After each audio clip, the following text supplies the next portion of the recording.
그립은 흘긴 눈, 현진건.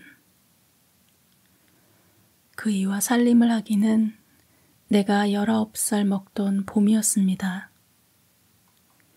시방은 이래도 30도 못된 년이 이런 소리를 한다고 웃지 말아요.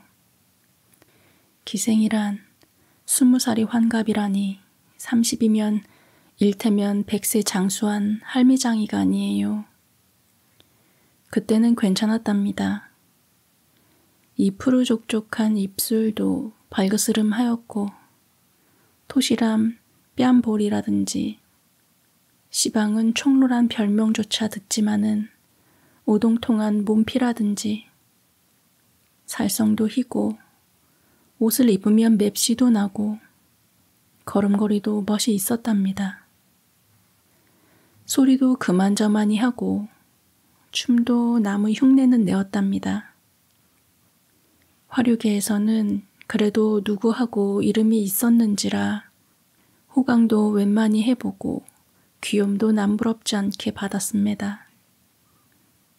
망할 것, 웃어 죽겠네. 하자는 이야기는 아니하고 제 칭찬만 하고 앉았구만.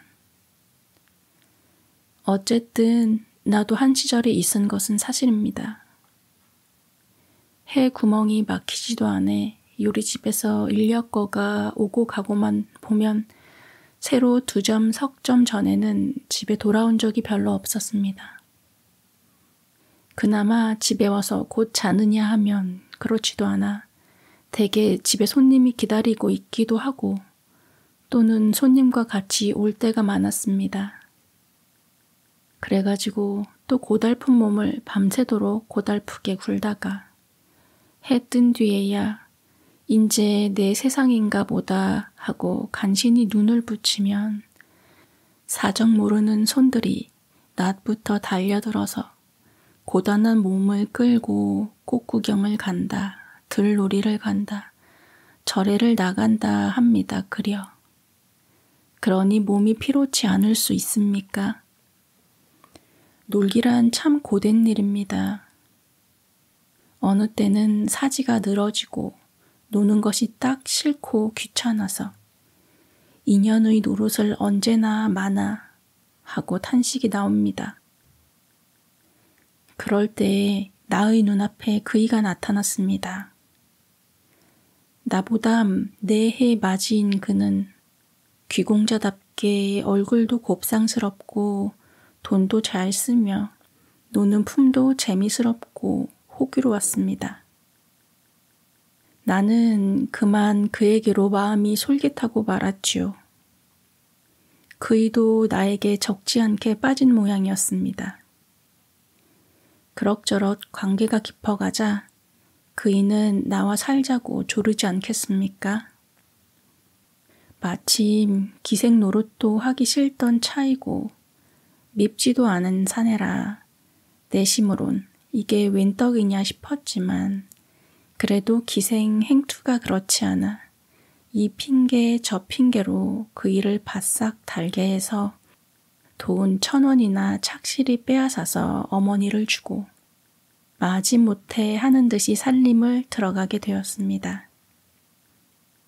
그이는 간이라도 빼어 먹일 듯이 나를 사랑해 주었습니다.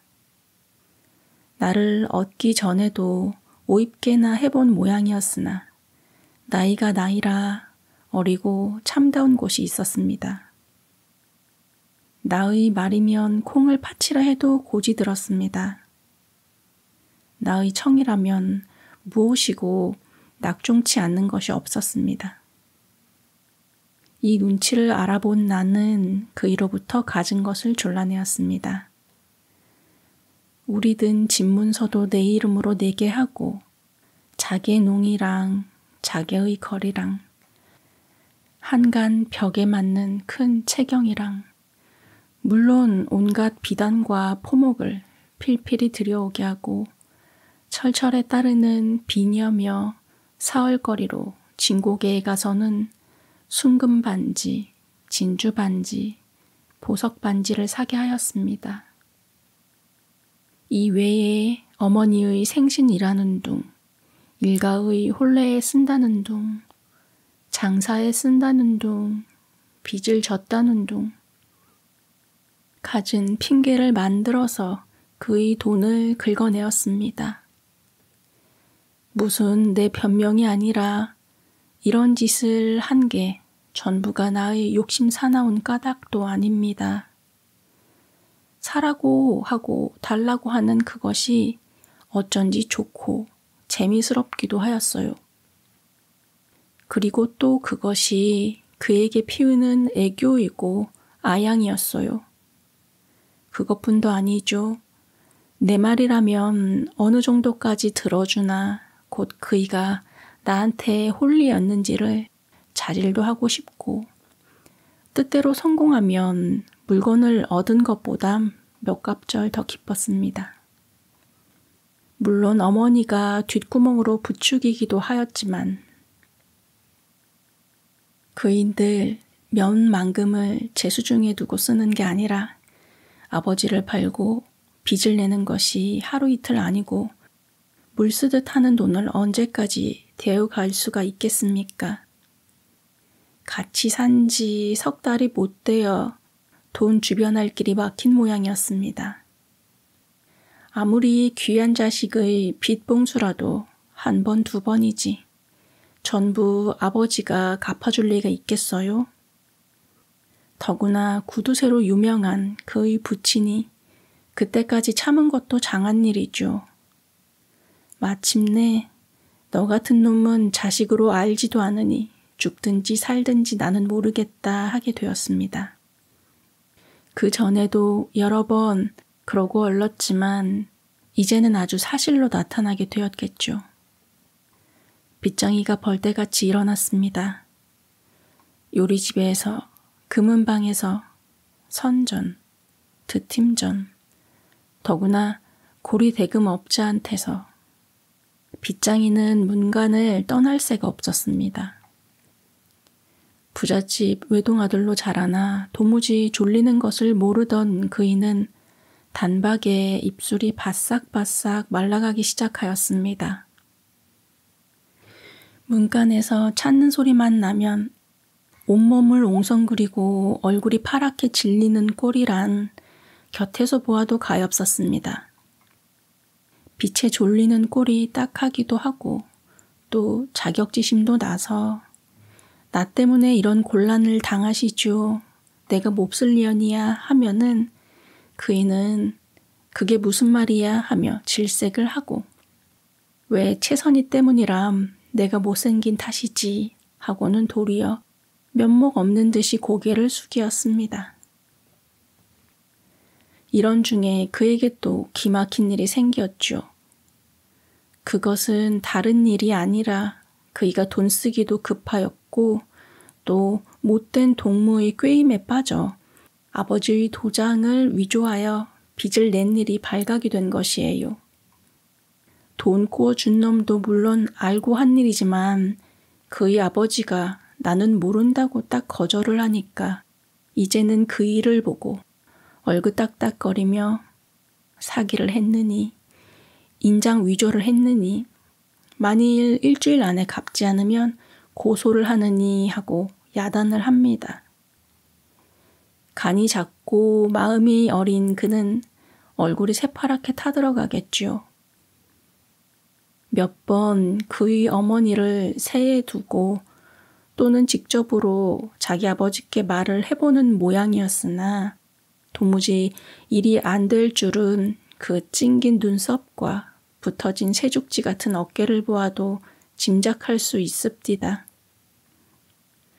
그이는 조바심이 되어서 못 견디는 듯이 누웠다 앉았다 일어섰다 금시로 집을 뛰어나가는가 하면 금시로 또 뛰어들어오겠죠. 그러다가 나중에는 돌부처나 무엇같이 한자리에 우두커니 앉으면 멍하니 바람벽만 바라보고 어느 때까지 손끝 하나 꼼짝도 아니하였습니다. 내일같이 그 일주일이란 귀한 날이고 오늘 같은 저녁이었습니다. 여름답게 흰 구름이 봉오리 봉오리 솟은 하늘엔 밝은 달이 걸렸습니다. 우리는 저녁을 먹고 나서 마루로 나와 달을 쳐다보고 있었습니다. 그때 나는 문득 작년 이맘때에는 한강에서 선유를 하였는데 하였습니다. 굼질거리는 시원한 물결은 그림자를 부수는 배가 눈앞에 서원하게 떠보임에 갑자기 덥고 갑갑해서 견딜 수 없겠지요. 그러나 아무리 뻔지 좋은 나인들 사면 팔방을 빚에 졸리어 머리를 못 드는 그이에게 뱃놀이 가잘 염이야 있어요. 이런 밤에 처박히어 나가지도 못하고 하매 번화롭던 옛날 기생생활이 그리웠습니다. 살림 들어온 것이 후회가 났습니다. 이렇게 마음이 들뜨는 판에 곁에서 훌쩍훌쩍하는 소리가 나지 않겠습니까? 돌아다 보니 그이가 울고 있지 않아요. 왜 우세요? 하니까 얼른 대답은 아니하고 설음이 복받치어 참을 수 없다는 듯이 이윽히 코만 들어 마시다가 껄떡이는 목소리로 채선이는 내가 감옥에 들어가면 또 기생으로 나가겠지? 하고 눈물이 그렁거리는 눈을 나에게로 돌리겠죠. 내 속을 알아차렸나 보다 하고 가슴이 뜨끔하였으되 놀아먹은 보람이 있어서 단박에 흉 없겠으리 그게 무슨 말씀이세요 하고 질색을 하였습니다. 아니야, 내가 감옥에 가면 채선이는 또 기생에 나가서 문놈의 사랑을 받을 거야. 감옥에 간단 말이 조금 안 되었지만 속으로는 그렇지 하면서도 입 밖에 내어서는 그럴 리가 있겠어요. 설령 나으리가 감옥에 간다 손치더라도 나야 당신 사람 아니에요. 왜 또 기생으로 나가겠습니까? 댁에 가서 행랑방 구석으로 돌아다닐지라도 나으리에 나오기만 기다리지요. 하고 꿀을 담아 붓는 듯한 마음에 없는 딴청을 부리었습니다. 이 말에 그이는 매우 감동이 된 모양이었습니다. 바싹 다가들며 그게 참말이야? 그럼 참말 아니고 그래 내가 감옥에 가도 수절을 하고 나를 기다리겠단 말이야? 그럼 수절하고 말고 천연덕스럽게 꼭 그러할 듯이 따끈해서 대답을 하였으되 속으로는 수절이란 말이 어째 춘향전이나 읽는 듯 해서 우스웠습니다. 만일 내가 감옥에 아니 가고 죽는다면 하고 그이는 나의 얼굴을 딱 노리었습니다. 그 시선이 전에 없이 날카로워서 슬쩍 외면을 하면서도 따라 죽지?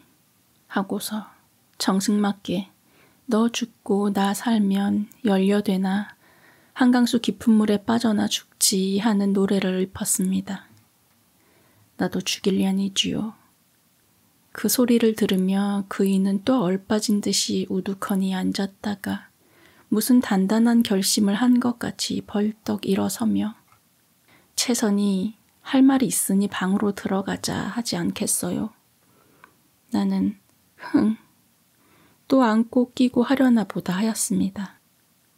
그이는 아직도 숫기가 남아있어 남 보는데 아니 남이 볼만한 데에서는 나의 손목 한번 시원스럽게 못 쥐고 그리고 싶을 때엔 꼭 방으로 끌고 들어갔습니다. 더구나 요사이 와서는 몹시 근심을 한 뒤라든지 또는 비관한 뒤라든지 반드시 나를 쓰다듬고 어루만지기를 잊지 않았습니다. 이런 짐작을 한 나는 조금 앙탈도 하고 싶었으나 그의 운 것이 가엾어서 말대로 방에 들어갔습니다. 방에 들어온 그는 방문을 모두 안으로 닫아 걸겠죠. 내 짐작이 틀리지 않구나 하면서도 이 6월 염천에 방문을 왜 닫아요? 남 더워 죽겠는데 라고 까자를 올렸건만 그 말에는 아무 대답이 없고 제 할 일을 다 해버립디다. 전 같으면 부끄러운 듯이 눈을 찡긋하기도 하고 손짓으로 말 말라고도 하였으련만 나는 벌써 내 입술에 닿는 그의 입술, 나의 젖가슴으로 허리로 도는 그의 팔을 기다렸건만 그이는 이상스럽게 엄연한 얼굴로 마주 앉아 있을 뿐입니다. 얼마 만에 그이는 가라앉은 목소리로 채선이 내나 이 세상에 더 구차히 산다 한들 또 무슨 낙을 보겠니? 차라리 고만 죽어버리는 게 어떠냐 하겠지요. 미쳤나 죽기는 왜 죽어 하면서도 그래요 고만 죽어버려요 라고 쉽사리 찬성을 하였습니다. 그래 나하고 같이 죽을 테냐? 나으리하고 죽는다면 죽는 것도 꿀이지요. 내야말로 너하고 같이 죽는다면 한이 없겠다 하는 그의 소리는 떨렸습니다. 나도 일부러 목이 메이며 내야말로 나으리하고 죽으면 한이 없어요. 말만 들어도 고맙다만 정말 나하고 죽을 테냐? 원 다심도 하이. 죽는다면 죽는 게지. 그렇게 내가 못 믿었단 말이에요? 하고 남의 속을 못도 알아준다는 듯이 새파랗게 성을 내었습니다. 그리 하는 것이 어째 신파 연극을 하는 듯 싶어 재미스러웠어요. 설마 죽을 리는 만무하고 이왕이면 이대도록 너한테 정이 깊다는 걸 표시함도 좋았죠. 그이는 나의 기색을 살피더니 그만하면 되었다 하듯이 벌떡 일어나 자기가 쓰는 가방을 가져오더니 그 안에서 흰 봉지를 하나 꺼내겠죠. 그 봉지. 속으로는 밤낮만한 고약 같은 것 2개가 나왔습니다. 저것이 아편이구나 하매 가슴이 조금 섬뜩 어리었으되 그리 놀라지는 않았습니다. 그 약으로 말하면 그이가 돈 안 주는 자기 아버지를 놀라게 하려고 몇 번 자기 어머니에게 보이는 것을 곁에서 구경을 하였으니까요. 그것을 먹고 죽는다고 야단을 해서 돈을 얻어온 일도 있으니까요. 그러니 시방 와서 새삼스럽게 놀랄 것도 없지만은 같이 죽자는 말 끝에 그것이 나온지라 시방껏 달떴던 마음이 조금 긴장은 됩디다. 그이는 자릿길을 당기더니 그 약을 앞에다 놓고 이윽히 내려다보며 닭의 똥 같은 눈물을 뚝뚝 떨어뜨리지 않겠습니까? 그때만은 나의 가슴도 찌르르 하였습니다. 한참 약을 내려다보고 울고 있던 그이는 무슨 비장한 결심을 한 듯이 몸을 흠칫하더니 그 약 1개를 얼른 입에 집어넣고 1개를 집어 나를 주지 않겠습니까? 나도 서슴지 않고 그 약을 입에 넣었습니다. 약을 머금은 그의 손가락으로 자릿길을 가리켜 나한테 물을 마시란 뜻을 보이었습니다. 나는 그의 시키는 대로 물을 마시었으나 물만 넘기었지 약은 혀 밑에 감춰둔 것은 물론입니다. 내야 꿈에도 죽을 마음이 없었습니다. 같이 사는 정의에 그의 빚에 졸리는 것이 딱하지 않은 바에 아니고 그 때문에 살림살이가 전같이 호화롭지는 못하였을 망정 그걸로 비관할 까닭은 조금도 없었습니다. 정 못 살게 되면 도로 기생으로 나갈 뿐입니다. 벌써 살림살이가 물려서 그렇지 않아도 기생생활이 그립던 나이인데 아직 나이 어리고 남에게 귀염받던 일, 호강하던 일이 어제 일같이 역력히 기억에 남아있는 나이인데 앞길에도 기쁨과 호강이 춤추며 기다리고 있는 줄 믿는 나이인데 왜 죽자는 마음이 추호 만친들 생기겠습니까? 내 몸뿐만 아니라 그이가 죽는다는 것도 믿지 않았습니다. 처음엔 실없는 거짓말로 알았고 약을 먹으면 뒤에라도 또 무슨 연극을 꾸미는가 보다 내일이고 모레면 그 댁에서 허덕지덕 돈을 갖다 줄 터이니 또 흥청거릴 수 있구나 하고 도리어 기쁘기도 하였습니다. 독약을 먹고 하는 노릇이라 가슴이 조금 안이 떨린 것도 아니지만 그러나 어찌해요. 그이는 나의 물 마시는 것을 보더니 매우 안심된 듯이 내 손에서 자릿기를 빼앗아 꿀떡 마셔버렸습니다. 그이가 정말 약을 삼킨 것은 좁은 목구멍으로 굵은 약덩이가 넘어가느라고 얼굴이 새빨개지고 어깨를 추스르며 목줄기가 구불텅하는 것만 보아도 알 수 있습니다. 그러더니 고만 뒤로 벌떡 자빠지겠죠. 약 힘이 삽시간에 퍼진 것은 아니겠지만 약을 먹었다 하는 생각에 정신을 잃었는가 보아요. 이 뜻밖의 일에 그이로 보면 조금도 뜻밖의 일이 아니겠지만 나는 더할 수 없이 놀래었습니다. 저희가 정말 죽었구나 하는 생각이 칼날같이 가슴을 찌르자 말자 무어라고 형언할 수 없는 감정이 온 몸을 뒤흔들었습니다. 무언이 하여도 고작해야 19살 먹은 계집애가 아니에요. 이 난생 처음 당하는 큰일에 어안이 벙벙하여 악소리도 치지 못하고 가히 눌린 눈만 휘둥그리다가 나도 죽었네 하는 듯이 뒤로 자빠졌습니다.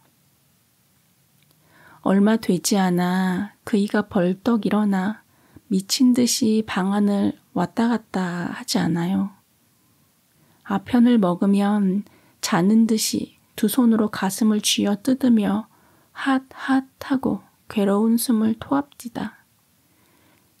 그러더니 다짜고짜로 두 손을 입 안으로 넣어 웩웩 헛구역질을 하겠지요. 아마 속이 너무도 괴로움에 죽자는 결심도 간 곳 없고 먹은 약을 토해낼 작정이던가 보아요. 그러나 약은 안이 나오는 듯 하였습니다. 이 광경을 바라보던 나도 일변 무섭기도 하였지만 못 견디리만큼 괴롭기도 하였습니다. 그의 받는 고통이 도무지 내 탓이 아니에요. 나로 하여금 돈을 쓰고 그 돈을 물리다 못하여 죽는 죽음이니 내 탓이 아니고 누구의 탓이겠습니까? 그런데 나는 죽을 때까지 그를 속이었습니다. 거짓 죽는 신용을 해서 그를 속이었습니다. 내가 만일 따라 죽는다 아니하고 그를 말리었던들 그이는 아니 죽고 말았을지도 모르지요. 그 약을 먹고 저런 욕을 아니 볼는지도 모르지요. 그러면 내 손으로 그이를 죽인 것이나 다를 바가 무엇이겠습니까?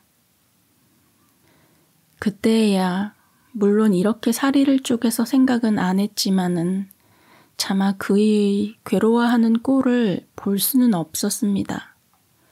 나는 진저리를 치고 눈을 딱 감았습니다. 그때입니다. 무엇이 나의 어깨를 흔들지 않아요. 번쩍 눈을 떠보니까 그이가 걷어쳐 올라가는 개게 풀린 눈으로 내 옆에 앉아서 나를 내려다보고 있겠죠. 나는 소름이 쭉 끼치어 흠칫하고 몸을 소스라쳐 일으켰습니다. 나의 일어나는 것을 보고 그이도 따라 일어서며 용서해달라는 표정으로 괴롭지 공연이 나 때문에 라고 더듬거리고는 눈물이 핑 도는 듯 하였습니다. 그 소리는 어쩐지 무서움에 떠는 나의 창자속까지 스며들어가는 듯 하였습니다. 나의 눈에도 뜨거운 눈물이 쏟아졌습니다. 그러자 그이는 바싹 다가들며 한 손으로 내 목덜미를 안고 또 한 손을랑 나의 입에 대입니다.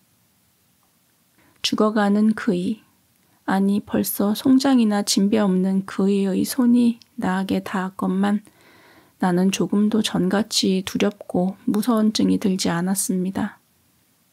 베아타라, 베아타, 어서 베아타 하고 그이는 손가락을 입안으로 꾸역꾸역 두려 밀겠지요. 이때에 입안에 든 약을 생각한 나는 흘리던 눈물을 뚝 그치고 에그머니 싶었습니다. 나는 그이의 지중한 사랑에 감흡하였으되 그이가 돌려내려고 애를 쓰는 것이로되 나는 그 약을 내어놓기가 죽기도 싫었습니다. 나는 차라리 삼켜버려야 하였습니다. 몇 번을 침을 모아 그 약을 넘기려 하였으나 원수의 덩이가 큰 까닭인지 세상 넘어가지를 않습디다. 그러는 판에 내 입에 들어온 그의 손가락이 벌써 그 약을 집어내겠지요. 그 약을 집어내자 나를 바라보던 그의 얼굴은 시방도 잊혀지지 않습니다. 어쩌면 그 곱상스럽던 얼굴이 그렇게 변할까요? 나는 어떻다 형용할 수가 없습니다. 제 계집이 딴 사내를 끼고 자는 것을 보는 본 남편의 얼굴이나 그러할는지요. 얼굴의 표정은 분노 그것이었습니다. 원한 그것이었습니다. 입술을 악물고 드러난 이빨 하나만 보고라도 누구든지 즐겁을 할 것입니다. 더구나 잊히지 않는 것은 그 눈자 위에요. 일상 생글생글 웃는 듯 하던 그 눈매가 위로 홉드이어서 미친 개의 눈깔같이 핏발을 세워 나를 흘긴 것이에요. 그 무섭기란 시방 생각하여도 몸소리가 쳐져요. 그이는 숨이 진 뒤에도 그 홉든 눈을 감지 않았습니다. 물론 나는 고약한 년이지요. 그를 죽을 때까지 속인 몹쓸 년이지요. 그러나 그이는 나에게 괴롭지? 라고 묻지 않았어요. 베아타라고 하지 않았어요. 돌려내려고 내 입에 손까지 넣지 않았어요.